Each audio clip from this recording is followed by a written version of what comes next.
What's up, Hedgehog Maniacs and Doki Fanatics? Sonic17 here. I'm back with more Doki Doki Fallen Angel, which is a mod for Doki Doki Literature Club. The last time you guys saw me play this,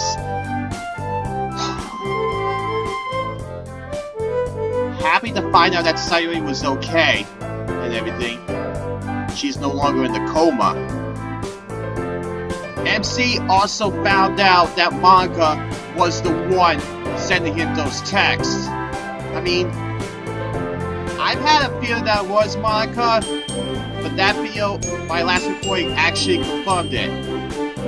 But that was nothing compared to what happened at the end, near the end of it.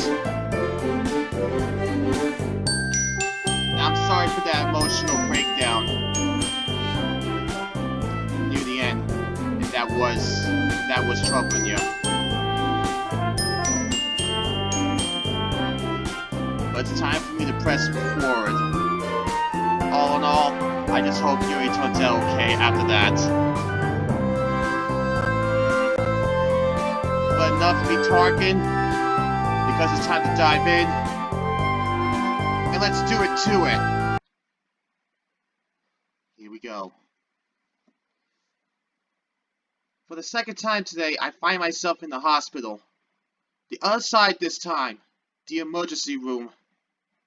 I sit on the colorless starch sheets of the hospital bed, a soldier sling over my right arm. With adrenaline gone, I rely on painkillers to keep myself stable. My memories are only stored in pieces. I visit Sayuri in the hospital. I ran to Monica. I found a full bottle of pills. I broke down Yuri's door. And then I called 911. My head's still throbbing. It physically hurts to remember the events that just transpired. You think? My eyes switch between the four walls that surround me. I stretch my neck to look out into the emergency room. Nurses and doctors occasionally walk by. Finally, one nurse steps inside. Hello? Ah, hello. How are you feeling? I don't know how to answer. My mind is drugged by both painkillers and shock.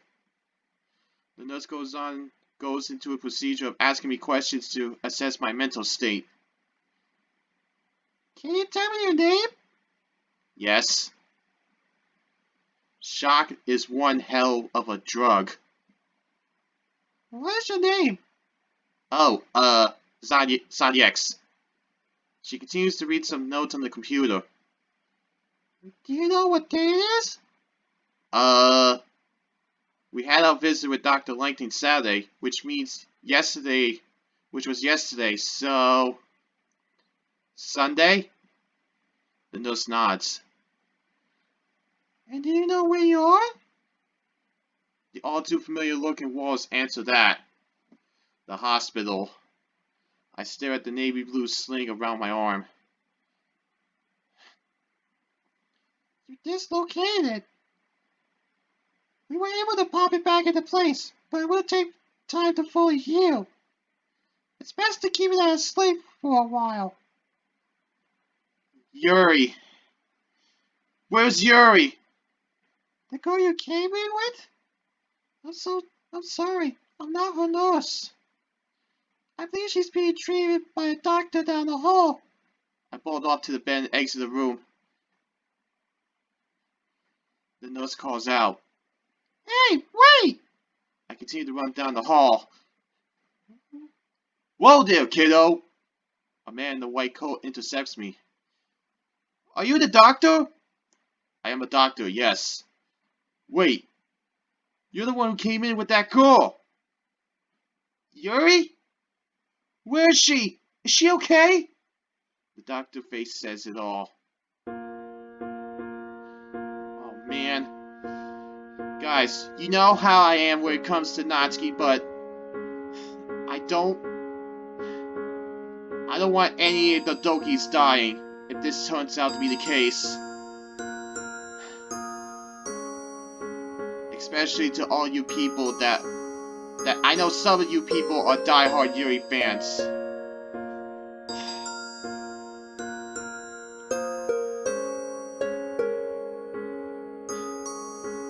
Why don't we take a seat?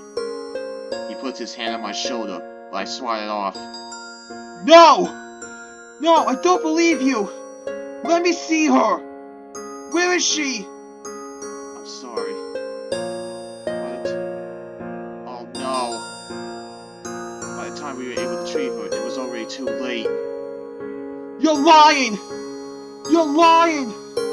She's not dead! She's not! My mind begins to fail, coming up with a proper reaction. Oh man. She is, isn't she? I see guards turn the corner, quickly approaching me. The doctor places his hand up as to notion them to hold off. I finally collapse onto a wooden bench. The doctor gets down on one knee and places a hand on my shoulder once more. I press my face into my palms. This isn't real! This isn't real! This isn't real! I learned something on this bench just now. The bench where the little girl is told she has cancer. The bench where a child learns that their parent had a fatal heart attack, or a mom is told her son was in a horrific car accident. The same bench where I'm told the one thing I cared about in this world has been ripped away from me. The exact same bench where I learned that love isn't something tangible. True love only exists in moments. And then another moment, it's gone before you know it, before you even knew you had it.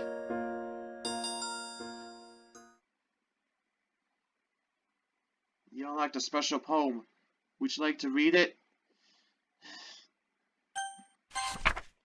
Anger. 7 deadly sins. Lined like a shopping list. Which one do I pick today? I grab the bright red bottle and pop the cap. Veins filled with hate and eyes filled with torment. Fists clenched ready to break. Break anything and everything. The fires of hell corrupt my soul. Lashing out at anyone who comes close. Tearing and ripping. Ripping and tearing. Tearing at the things I love. Tearing at my very being. I'm no longer myself. The spirit of wrath knocks on my door, and I'm foolish enough to let him in. 4 days later.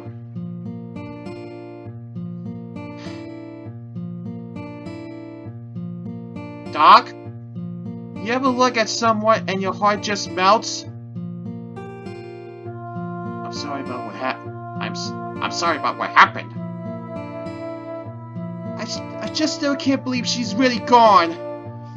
He jots down some things on his notepad. How does it make you feel? Empty. I don't really feel anything anymore. It's a bit hard to describe, really. Do you know what nothingness feels like, Doc? Your mind has had some time to process the initial shock. This period could be a dangerous time for you. A lot of different emotions may go through your mind. Look, you can just give me medication or something so I can leave? Can you? We'll get to that. I can't just give them to you straight away. My eyes trace the walls of the room. Can you tell me what's on your mind? What's on my mind? I repeat him absent-mindedly. What's on my mind? It's good to get your mind off the event. You don't understand, Doc! I can't get it out of my head! My voice cracks with every word. What do you mean? You weren't there! I began to raise my voice at him. You didn't see the look in her eyes!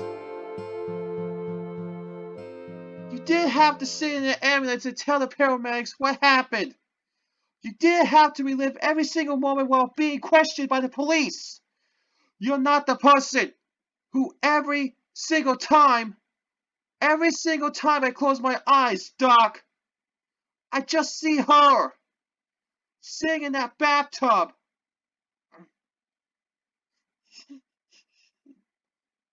I just want that image out of my head. That's why I need you to give me some pills or something. Okay. I look up at him. It's going to be okay. I can give you a prescription based off what you're feeling. So just keep telling me what you feel. I don't feel anything! I scream at him and slam my fist into the table. I just don't understand! I did everything right! I did everything I could, but it wasn't enough!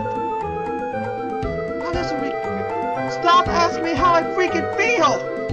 I shrug onto my feet. Please, Sonyex! Don't say crap to me! I point my finger at him maliciously. You don't care about me! I'm just another patient to you! You don't care about me, or Yuri, or anyone! More the same in your eyes! Just another paycheck for you! My words spit sharply out of my mouth. We're just a way for you to feel your fancy lifestyle! Maybe some fancy jewelry for your wife, or a fun vacation with your kids!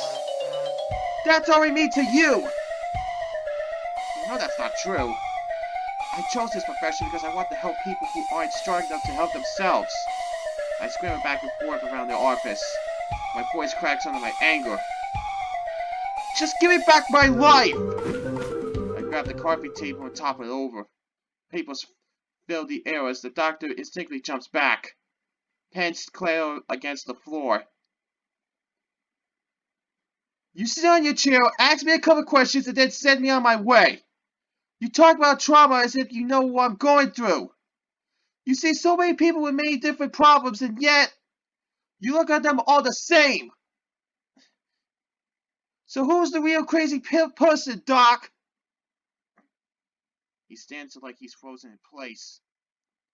That's what I thought! I'm out of here! Sonyex, please! I storm through the door and don't look back. I sit bitterly on my couch and bury my face in my palms. My hands tremble in anger. I run my fingers through my hair until it looks like a destroyed bird's nest. Tears begin to stream down my face. Tears of frustration and anxiety. My legs launch me back up at Mach speed.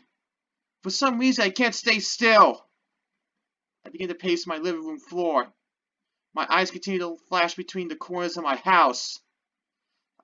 I don't think my eyes have focused on one significant object all day, now that I think about it. Ah! I scream at the top of my lungs in order to release all my bottled up anger. Ah! I collapse back onto the couch, my energy sapped. My breathing grows heavy and raspy. For some reason my frustration still hasn't left. I lean over my couch and grab a potted plant. Fling it across the room and shatters against the wall. Shards ricochet in every direction. My heart continues to beat furiously. If this goes on any longer, my chest is going to explode. I throw my body against the wall. With a thud, my knuckles collide with the sheetrock. Again! Again! Again! My fist goes through the wall. I slowly retract my hand back. My knuckles are covered in blood. My right arm in a sling and my left hand bloodied. I absentmindedly stare at the red patches of lost skin around my knuckles. It's funny how the same color we used to represent love also represents anger. I guess they're more or less the same. They both can destroy something within seconds. Both only ever end in pain. My body gives and I fall onto the floor. And just like me, the whole world comes crashing down as well. I lay lifeless. I clench my fist until my knuckles turn white. I let out a long breath. Eventually my body relaxes and the color of my knuckles return. My heart still continues to beat irregularly. I take a look at my wounds. I just don't understand! Why me? Physical exhaustion eventually overtakes my hyperactive mind, and I find myself drifting off to sleep.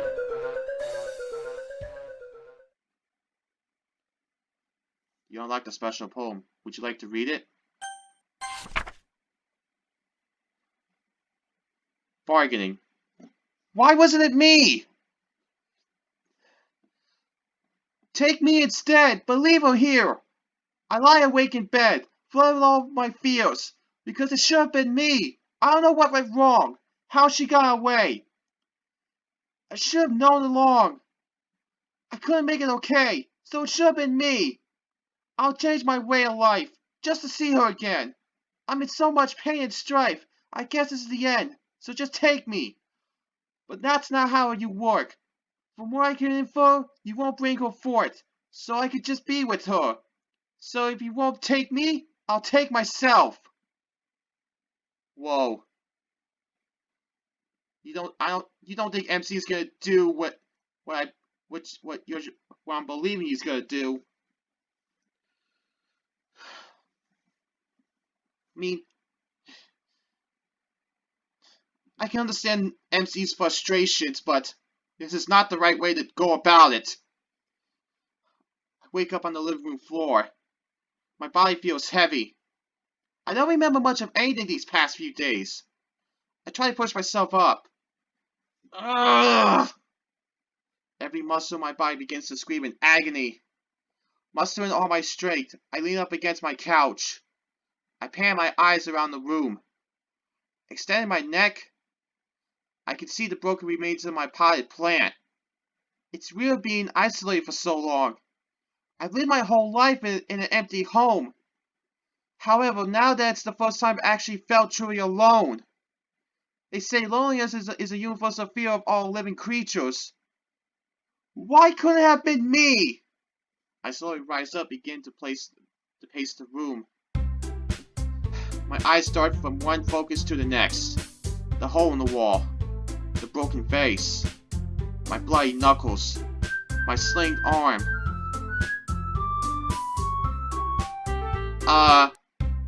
Okay, that was weird. There's more to it. I know it. I grab a stack of paper and pen and begin to write things down. Okay, let's start to play again. Like that. With a slinged arm and a busted hand, it looks like little scribbles than anything. I continue to incoherently write my thoughts down. To anyone else, it would only look like a mess of sporadic placed lines. But to me, it's a timeline of all the events. I look at the mess before me. Now, where to begin? What could I have changed? I could have arrived at the house sooner. Or was it too late? Earlier than that. I continue to shoot my pupils to different parts of the scribbles. What started this? The argument. The messages. The boys. The medication. Earlier than that. Yuri's home life. If only I had met her sooner. No, no, no! I should have stopped Margaret from telling everyone. My mind races from one thought to the next. I should have paid more attention to those texts. I should have kept an eye on Yuri and made sure she was taking her meds. How can I not know she wasn't taking her meds? I shout this to my empty kitchen. No response. That's fine. This is fine. I'm fine. The mess of papers on my counter says otherwise. If only it didn't take me so long to break down that door. Or maybe if I called 911 sooner. All these thoughts continue to form a hurricane within my head. It's making me dizzy. What if I didn't visit Sayuri in the hospital? It had to be that. That wasted too much time. Or was Yuri already gone by the morning? I should ask her. How would I do that?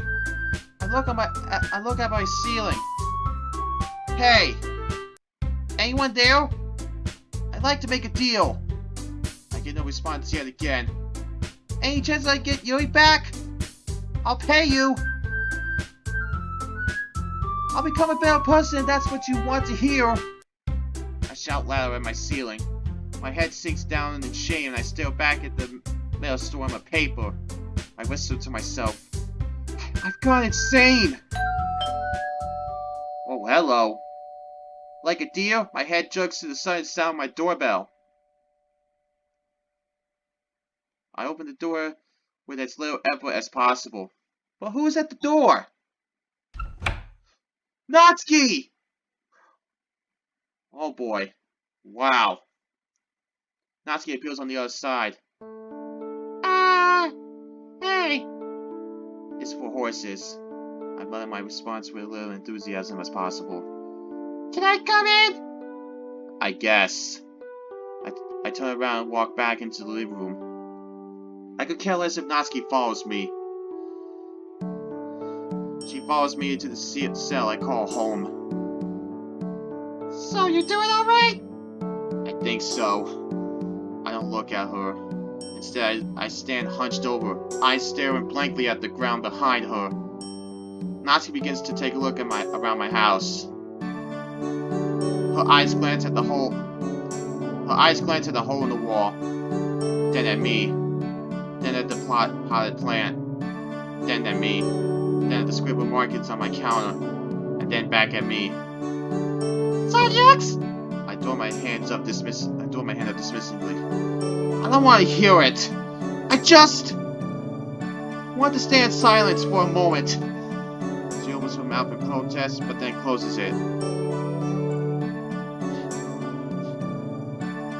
Silence is a fragile thing.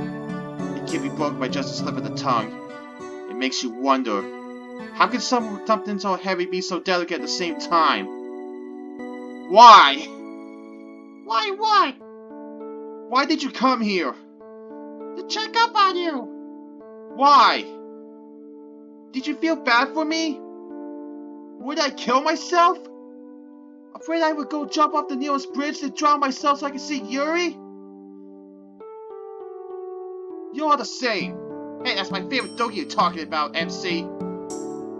You, the doctor, the kids at school, me? I tried to be different. I really did. You were different. If that were true, Yuri would still be alive. This entire time I fight to hold back my tears. The feeling of sorrow smothers me completely. She really did love you. I know. That's why it hurts so much. I look away from Natsuki, trying to hide the fact that I'm crying. Can you please just leave? I don't. I'll be fine, I assure her. I just need some time alone to think. Thank you for coming to check up on me. I know you mean well, but I'd rather be alone right now. She stands there quietly for a moment. I wish I could go back. Believe me, I really do. But we can't, Zodiacs. I'm really sorry for what happened. I feel the same as you. All this time my friend was hurting and I never knew. Sometimes I lie awake wondering where it went wrong. What could I have done to change it all? But there's no use in letting it consume you. You have to move on from your past. She looks down at the ground sullenly. I know I did. She recollects herself and faces me again. You have to accept what happened eventually. I know it's hard, but time heals all wounds. With that, she turns on her heels and leaves my house. Think you better listen to her advice, MC. She's wrong! No, she's not.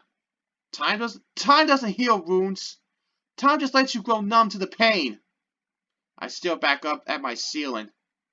I just want her back. I just want to hold her again. Look into her eyes one last time. At least let me say goodbye. I fall to my knees. I'm back at the same spot I woke this morning. On the uncomfortable carpet, I decide to close my eyes once again.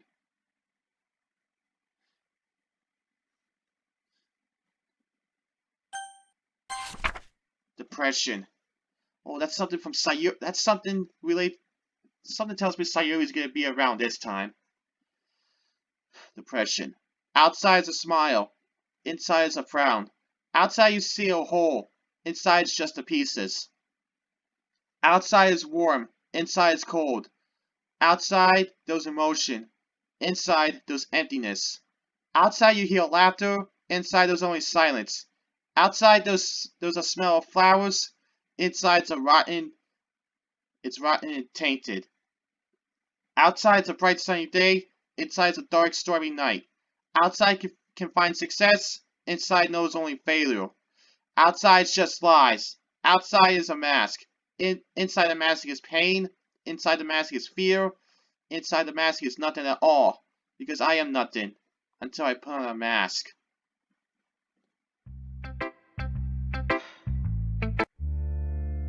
I jolt awake in a cold sweat. I look around my room. How did I even get here? The last thing I remember was Natsuki visiting yesterday. Was that yesterday? What day is it? I look outside my window. There's nothing but gray. I climb out of bed and immediately fall to my knees. Ah! My head is throbbing. I head towards the bathroom to cool off.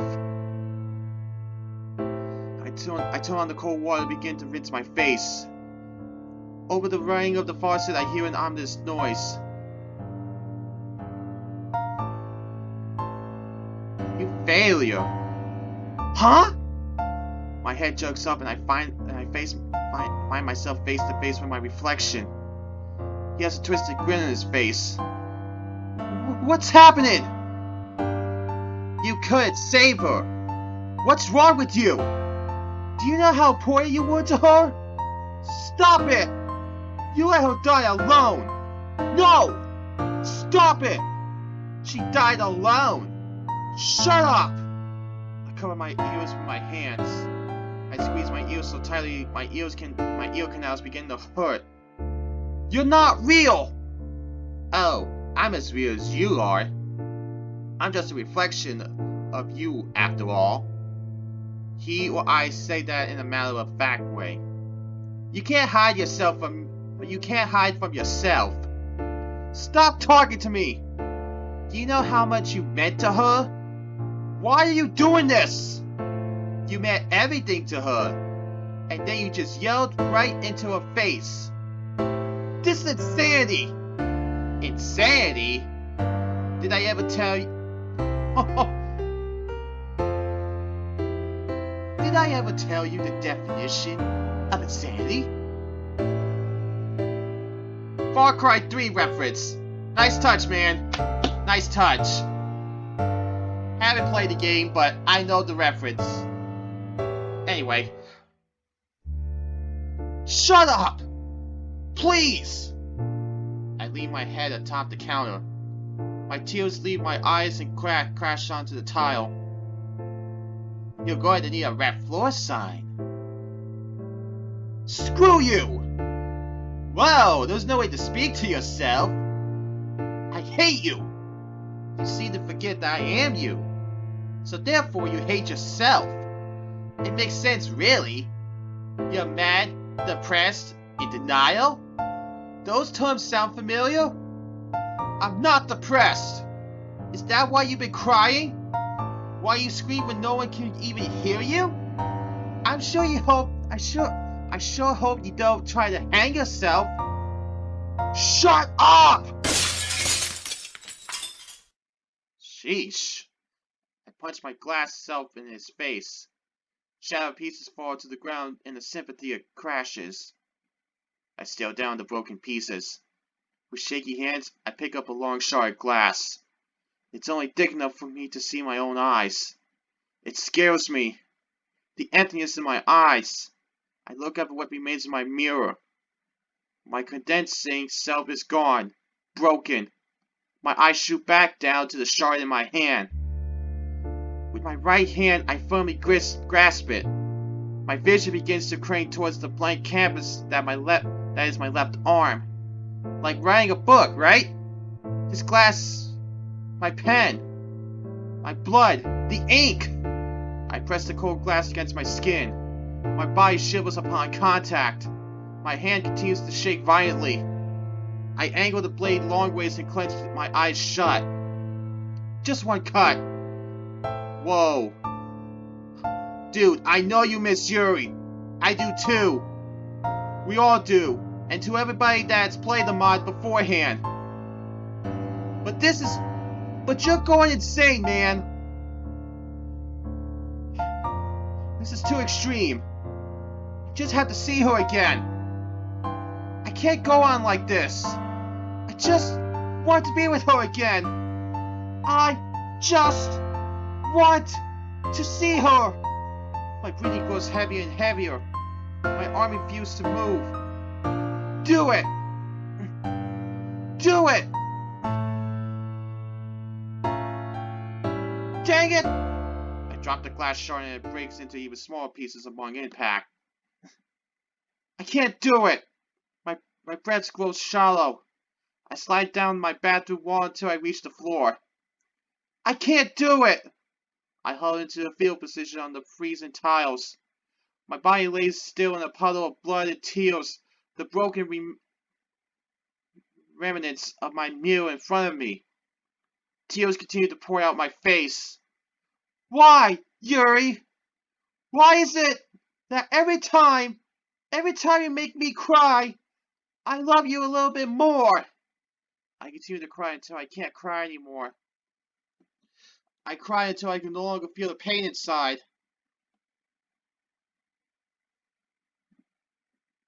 Another poem. Acceptance. Time doesn't heal all wounds. It just allows you to become numb to the pain. It's been a long ride. There was a lot of things I wish I didn't do. I bottled all my pain inside, but I have to let it go. I have to let go of you. The memories we made, all the time we shared, all the love we gave, and that perfume your hair. Your name is attached into my heart. Your laugh will ring through my ears. I refuse to let me be torn apart. I won't be consumed by my fears. I continue life with you in mind, and live every day just for you. The wounds will heal given time. As you sit there in that sky of blue, you lay there still without a sound, and fly up to heaven's sky. The casket sinks into the ground, and thus I say my last goodbye to my amethyst angel.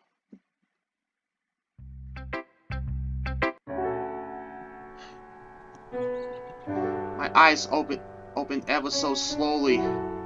What? My body goes into a state of shock. What the hell? How did I get here? I pan my eyes along the landscape. How am I here? I was at home. I remember falling asleep on the floor. Ugh. The low-hanging sun blinds my vision. I raise my hand to shield my eyes.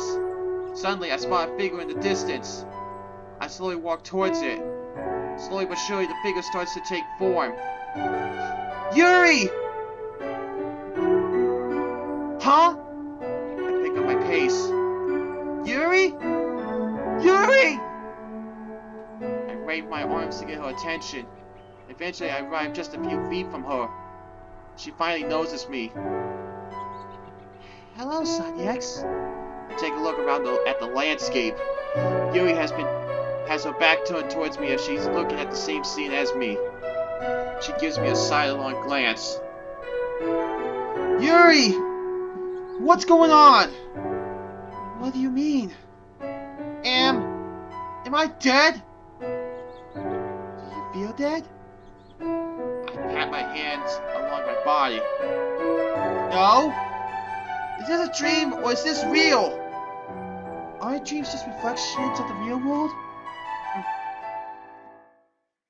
Now is not the time for riddles. I begin to take some steps and reach out to her. What the? I press my hand in front of me.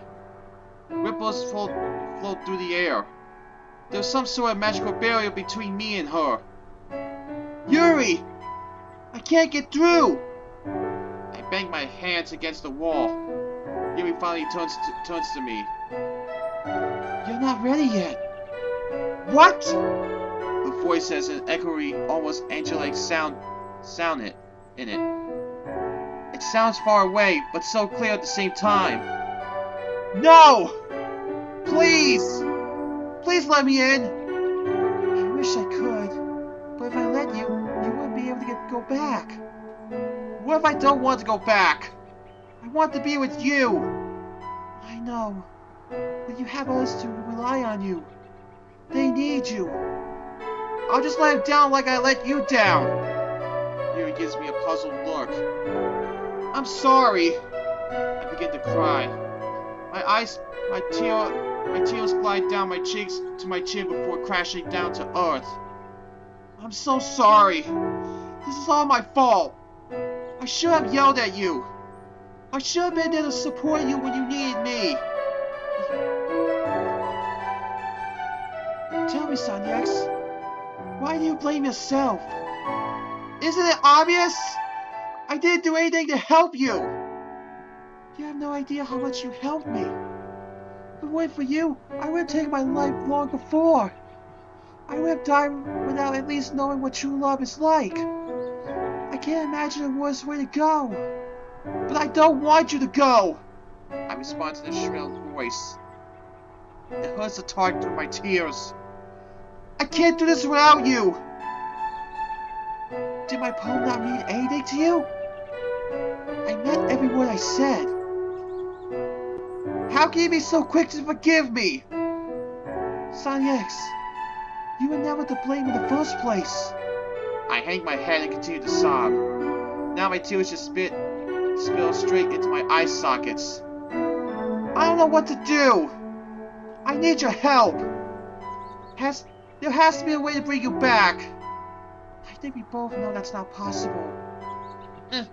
My voice drops to a whisper. I know. It's just so hard. My heart just refuses to move on. It's like my mind is telling me it's just not worth it anymore. Why live when the only thing worth living is living for is gone? And the reason she's gone is because of me. I continue to hang my head in sorrow and watch as my tears hit the dirt. Can you answer another question for me, Sanyex? Okay. Hypothetically, if you were to be diagnosed with cancer tomorrow, would you blame yourself for getting sick? What? That was a random question. No. No, I wouldn't. She steps closer to me, as close as this invisible barrier will allow her. Then why do you blame yourself for having depression? I look up at her. Yuri stares at me. No, not at me. It's like she's staring directly into my soul. She's staring at my true self. I'm found speechless. The words she's saying toss and turn in my head. You have to go now. Wait, but... You have your own life to live. You have other people counting on you. Please don't make the same mistake I did. But what about you? What about us? She gives me a soft smile. I can wait for you. Perhaps when I see you again, we can hold hands just like we used to. Now it's my turn to give her a soft smile. A soft, teary-eyed smile. Yuri, I think I finally learned what love is. Did you now? I nod. She gives me a look as she knew I was going to say that this whole time. Perhaps you could tell me what that means is when we see each other. When we see each other again. When would that? But now, you have someone waiting for you. What? Wait. Sayuri! Sanyex! Sanyex!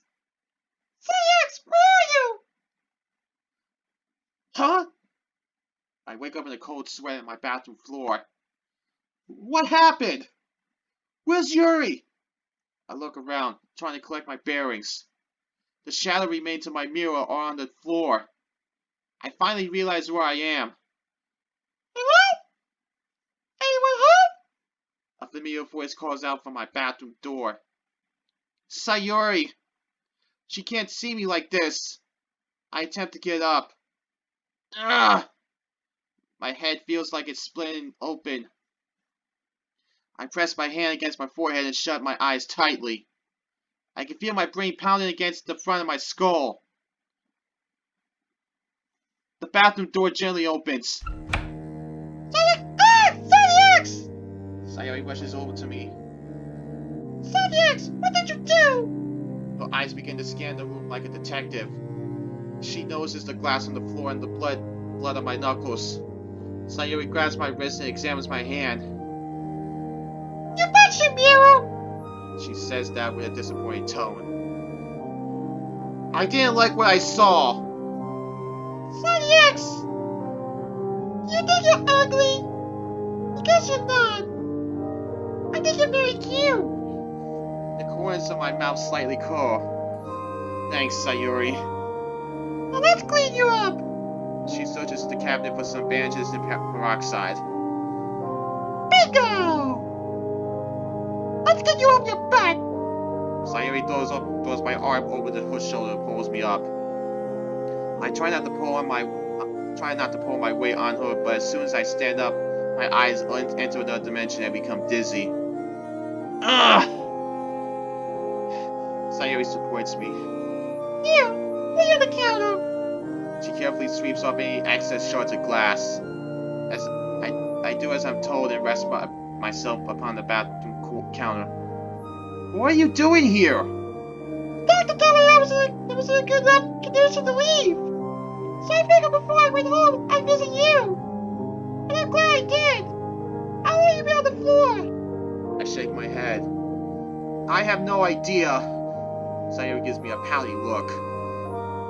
You really should sleep on the floor. It's bad for your neck. I know. I find myself victim of one of Sayuri's lectures. She gestures for me to raise my hand above the sink, and I do so. The bottle of peroxide hovers menacingly over my head. Disgusting! I know. Sayuri tips the bottle. I keep my mouth shut tight to not show any display of pain.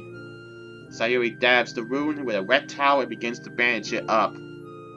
I guess you learned some stuff while in the hospital, huh? Sayuri gives me a large smile. Just call me that Sayuri for that! I give a small chuckle. You know, Sonics, this guy reminds me of when you were little kids. Yeah? How so? Well, the rules are reversed now, but I remember when you were little kids, we were always playing in the neighborhood. You would run around, climb trees.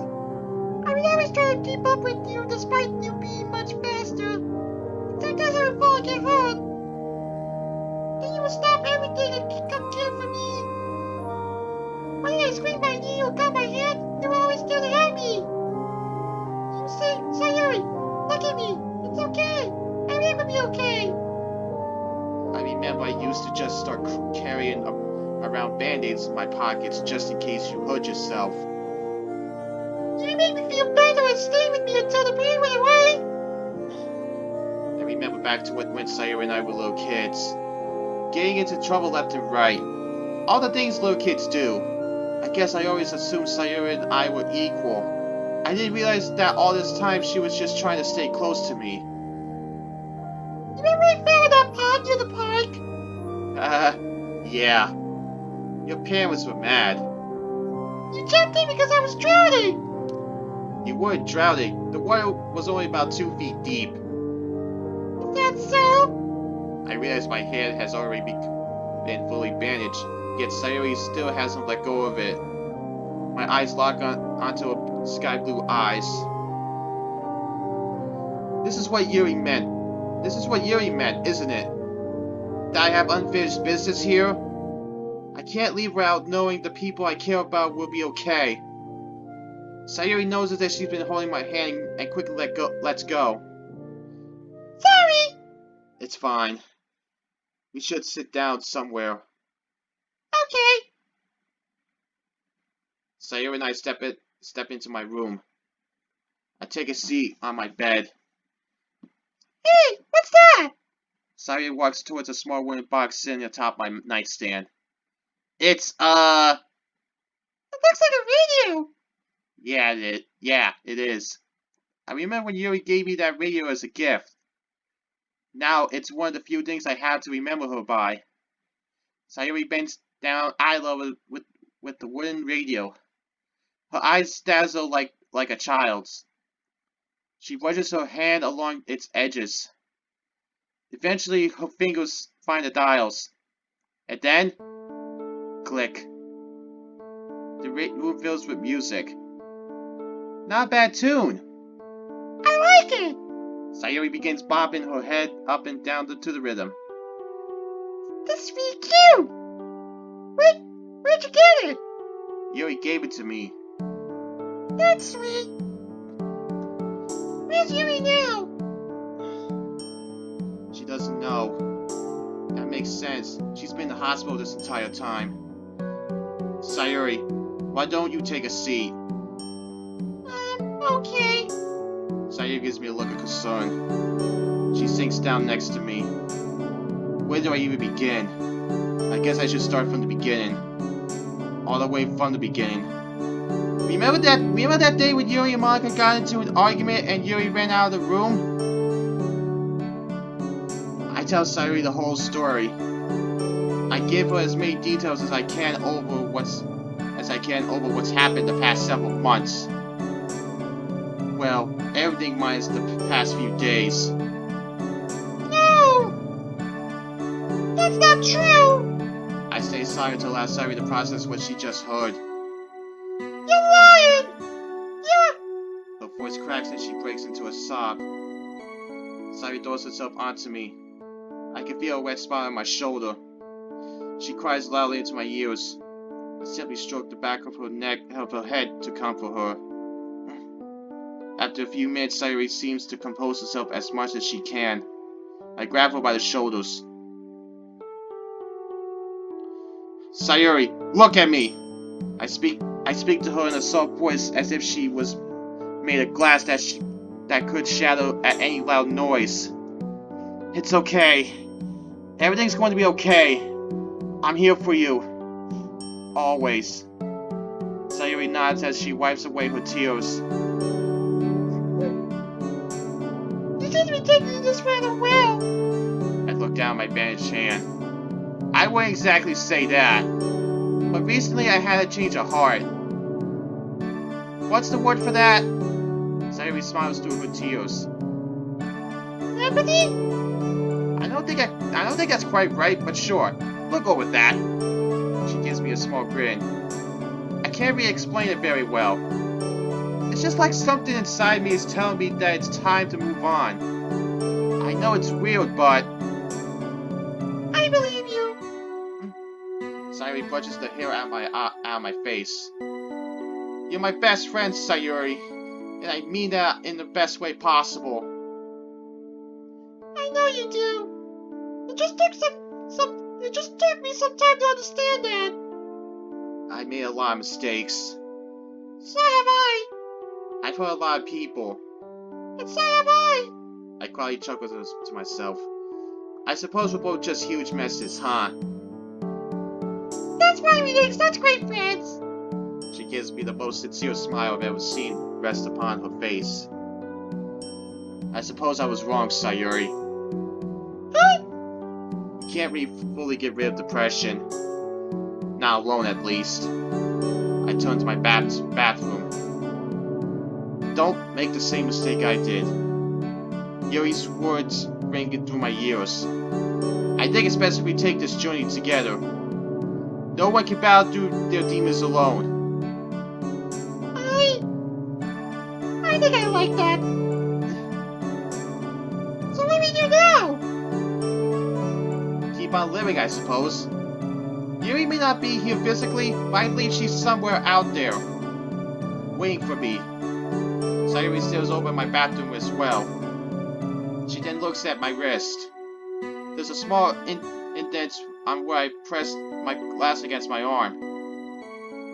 I need you to stay here. She places her small hands over the area on my arm I nearly cut open. Please! I stare at her. I peer straight into her blue eyes. Her windows are of the soul. I'll stay here. I grab her hand and entwine my fingers with hers. You promise? I promise, Sayuri. My story isn't over yet.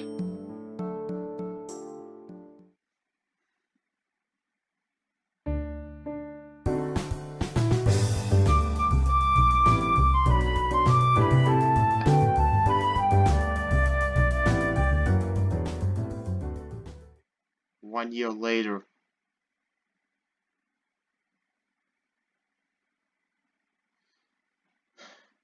I wake up to the sun telling me good morning. The early sun shines through my window, filling the room. I don't feel very well today, however. Today is an exceptional difficult day to wake up to. January 5th. Yuri's birthday. It's a grim reminder of how I failed to protect her. I begin to stretch out my arms. Time to get up. I finish my morning routine like any other day. Take a shower, get dressed, eat. The same daily routine every day. I do the exact same thing every day. For what? I ask myself. It's not like I have anything to look forward to. I find myself thinking negative thoughts. It's these same thoughts that almost led to my death nearly a year ago. I lightly slap some sense into me. Hopefully I can knock out those bad thoughts as well. After all, I promised I would keep pushing forward. If not for me, then for Yuri. Today's a special day, and I have some very special plans. Swinging over my cabinet, I reach for a picnic basket. Next, I begin work on a platter of food. I make some sandwiches, grab some fruit and water, and pack some pastries for dessert. If I remember correctly, there should also be a spare blanket in the closet. I walk over and gently open my closet door. Perfect. Grabbing the blanket, I toss it next to the basket. Food, water, blanket. Looks like everything is packed. I place the basket near the door. Oh, I almost forgot. I rush upstairs to my bedroom. My backpack lays in the corner. I sling it over both shoulders. After making sure it's secured, I reach for the drawer. I stop. I'm frozen in place. As much as I want to, my arm refuses to move. My hands locked inches from the handle as if they were both full of magnets with similar poles. An eternity passes, just me staring at my desk drawer. In here holds a Pandora's box of all my memories. Using every piece of willpower, I grab the handle and pull it open. Inside is a badly wrapped rectangular gift. I grab the gift and head out my house, picking up the basket and blanket along the way. Once I'm outside, I begin to feel 10 times better. The sun beams down on my face and the fresh winter air fills my lungs. It's thin and clean. Despite it being sunny, the light breeze creates a perfectly balanced temperature. I couldn't have wished for more perfect weather. All the negative thoughts about today leave me and I'm left with only pure bliss. I continue my trek towards the destination. The park is as beautiful as ever. All the birds have left for the winter, creating a calming silence. Only the sound of my footsteps and the whistling of the wind can be heard. Despite the perfect weather, there seems to be very few people here. I see a few groups in the distance, but other than that, it's empty. However, that's perfectly fine by me. Eventually, I stray off the path. Hey, is that the tree that MC Yuri planted? The dense forest begins to fade out, and I find myself in the clearing. It's been exactly 1 year, but it's been exactly 1 year since I last visited this place. The grass looks a bit greener for some reason. I take a few more steps and find myself face to branch with Miku. Well, have you gotten big and tall now? It's grown a bit. Miku now stands just a bit shorter than me. I set down my basket and give and begin to lay out the blanket. In less than 10 minutes, I lay out all the food in front of me. Next, I pull out some stuff from my backpack. A portable tea set and a small oil diffuser. I start the portable Yuri, then grab the diffuser. It's a small wooden cylinder with a hole on top. In the side pocket of my bag, I pull out a small container of liquid. I pour some of its contents into the diffuser. A small ray of vapor begins to flow out of it. It's lavender. According to the internet, lavender has a calming effect on the body and mind. Only one more thing. I reach into my backpack and feel a hard, solid piece of wood. I pull it out and prop it in front of me. It's a framed portrait of Yuri. The same one she gave me a year ago as a thank you for being her boyfriend. I can't help but laugh. Back then it struck me as odd. Her giving me a picture of herself? Now it's all I really have left to remember her. I grab one of the sandwiches and start eating it. Ham and cheese. Easy to make. It tastes great. Having Yuri's portrait here almost makes me feel not so alone. Hey Yuri! Can you hear me? It's been a while since we talked, huh? I miss you. I really do. Yuri's picture does nothing but stare deeply at me. Everyone's doing good. Manga got kicked out of school. As for Sayori, Natsuki, and I, we all graduated. Well, we all had to take some extra courses in the summer to graduate. None of us really went to school after what happened. But in the end, we did graduate. Natsuki actually got accepted in some sort of baking program at a university. We were all really happy for her. I started seeing Dr. Langton again. He accepted me back even after my outburst. He's truly been a really big help. He even took up Sayori as a patient. How great is that? Sayori's been doing really well at battling her depression. I can't express how proud I am of her. The wind whistles past my ear. It's weird being outside in the winter. When you imagine the sound of nature, you usually picture birds chirping. But all the birds have flown south, so there's no sound of nature at all. There's nothing else around but open field, the cool wind, and my single cherry blossom. Every so often, there can be a small splash heard from the lake created by some small animal. The only word I can really use to describe it, peaceful. A quick ding interrupts the scenery. My tea is finished. I pour it into 2 small cups. I place one cup in front of me and the other next to Yuri. The steam begins to rise through the cool winter air. Its smell reaches my nostrils. I take a sip. It's oolong, your favorite. I'm no teasmith like you, but I think I did a pretty good job. I've actually picked up a lot of new hobbies influenced by you. Tea, reading. I even started trying to write a book. Can you believe that?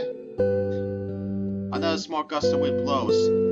Miku leans over from the fence, from the forest, and a few bunches of leaves spring off. One leaf in particular catches my eye. The sunlight flickers off as it floats around in front of me. Eventually, the small pink leaf descends slowly and lands before Yuri's portrait. How about that? I brought something for you. I reach for the gift that has been beside me this whole time, and hold it in front of Yuri's picture to show her. I'll open it for you.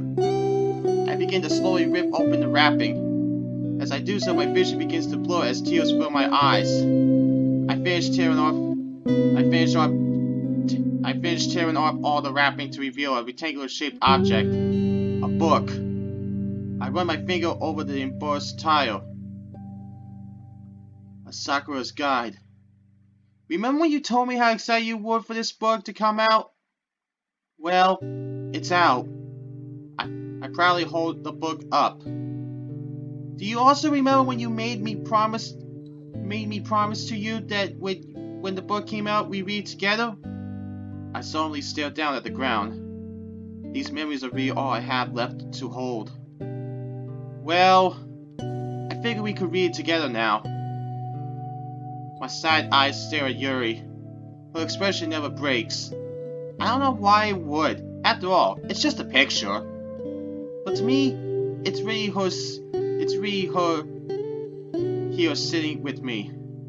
I guess you can't really be here physically, so I'll just read it out loud.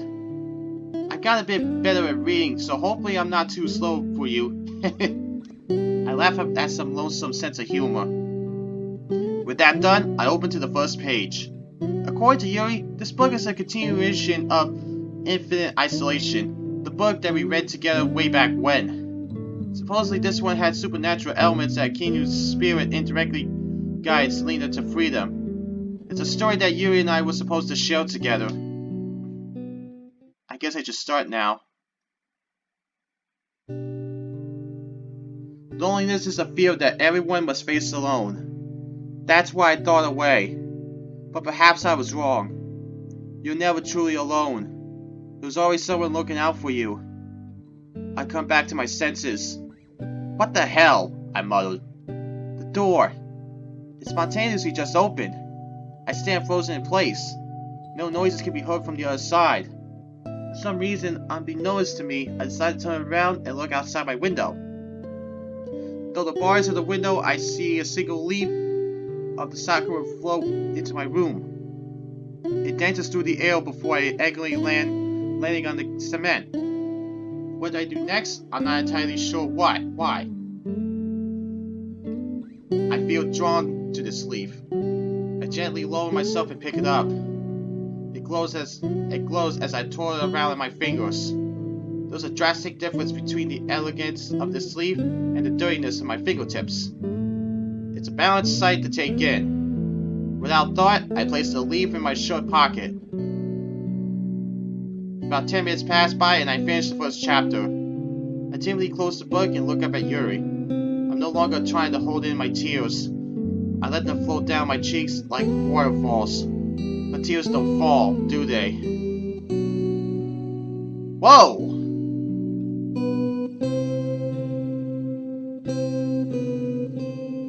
Nice touch, man. Yuri, I truly do love you. You saved me. I choke on my words. You showed me a part of myself I didn't even know existed. You made me feel things I didn't quite understand. But for some reason, I was okay with that. For once, I saw what it meant to truly love something. To love something so much that you would give them everything imaginable if you could. You were my world, and I'm sorry I couldn't protect you. My eyes are purely puffy and red, and my sleeve is damp from me wiping my tears. I'm going to keep moving forward, though. I promise you that, and I will never break that promise. Yuri's portrait stares at me. Her beautiful lavender eyes that still managed to pierce mine. But behind those eyes was a broken girl that needed someone to put her back together. It's hard to believe someone as so perfect could be a part of this reality. She was pure. She wasn't from this world. She was a fallen angel. And now the angel has finally returned home. Today, I cut my skin open for the first time. It was exhilarating.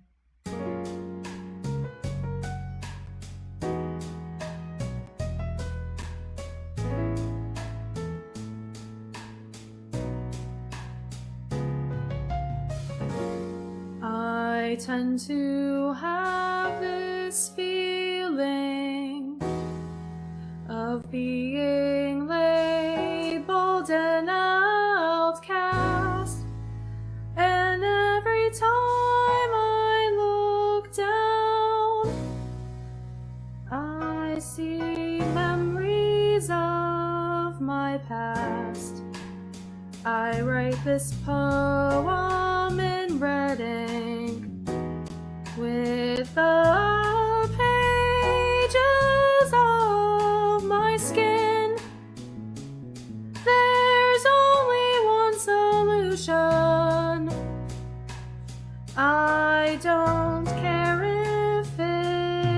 lesson.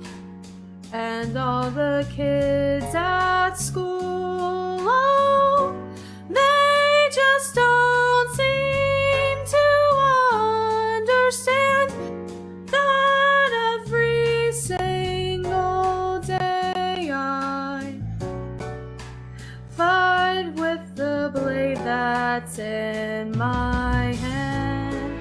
I keep my secrets locked inside. You keep your secrets locked inside. It's close, but I resist. I get close, but you resist. But then he sees the redding lines that you've written in my wrist. I know you're hurting deep inside. I promise it will be okay. I promise no one will hurt you. We can find that special day. You're too perfect for this world. Your heart is made of solid gold. I promise, pretty lady, that together we'll grow old. I'm never gonna let it up. Just promise me you'll never cut my amethyst angel. It's bittersweet, the things he says, but I don't think that I can change. What is this feeling inside me? Why do I feel so strange? But he is caring, kind, and sweet. He's got passion in his eyes. He drives away the rain clouds, which before had left me blind. But these thoughts still won't leave me. I'm suffocating in this cage. All this pain must be released. Time to scar another page.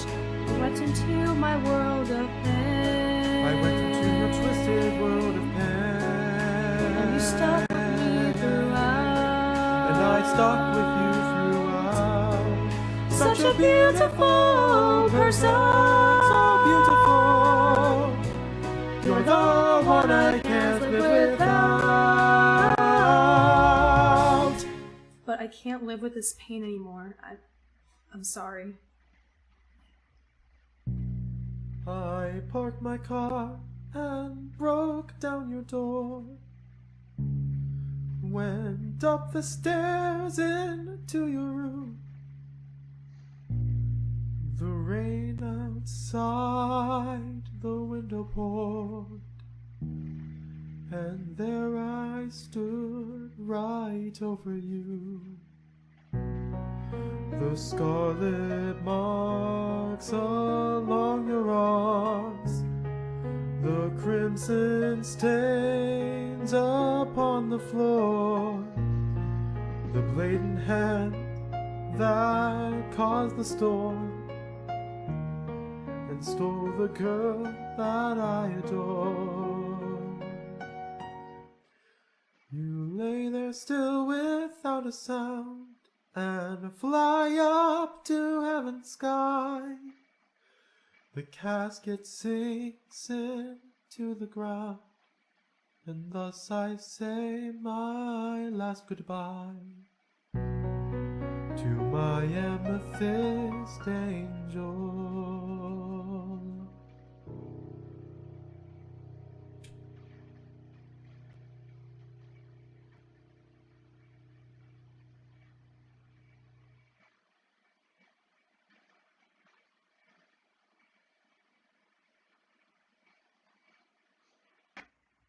Dear player, thank you so much for playing Doki Doki Fallen Angel.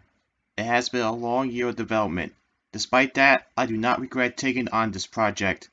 It has changed my life in so many ways. Being part of this community and being able to share my work has been such a blessing. Thank you to the team for making this possible.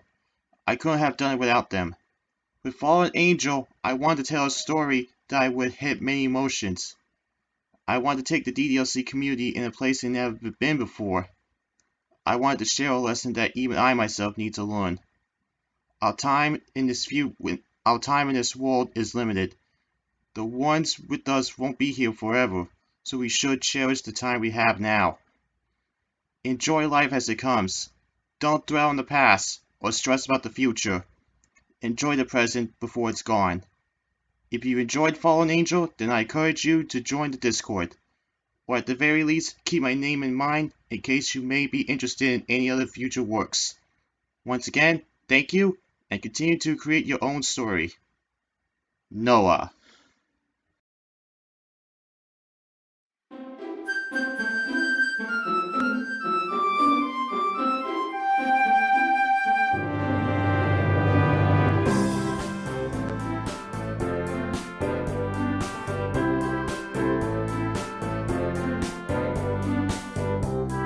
Well,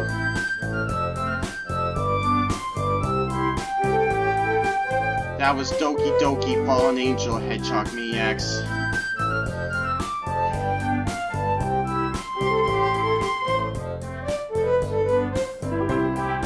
That was one hell of a ride.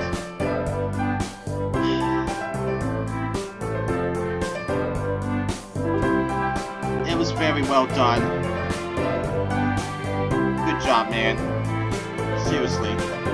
Good job. What's gonna be the next mod you see me play? You'll have to wait and see.